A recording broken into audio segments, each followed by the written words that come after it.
My question is, are there any circumstances under which it is fair for a country to engage in mass surveillance of its people? I think this would be an argument of utilitarianism, right? Do the ends justify the means as long as they're beneficial? This ultimately gets to the question of efficacy. So we have a lot of evidence that mass surveillance is actually not very effective.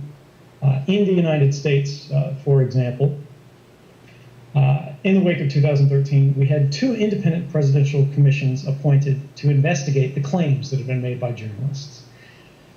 These are staffed with White House allies, right? Not radical hippie reformists or anything like that. They included officials such as the former deputy director of the CIA. So not exactly what you would consider to be friends of civil liberties.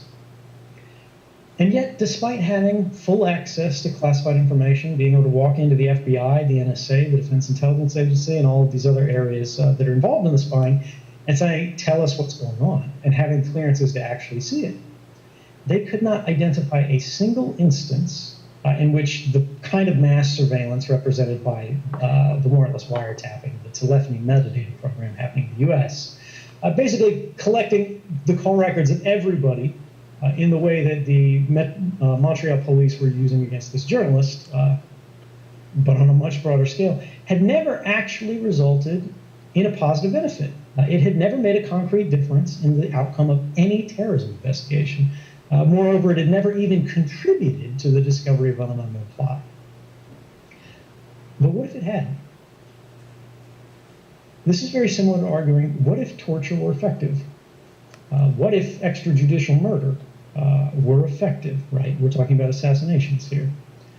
What if slavery were a wonderful economic program? It wouldn't make it right.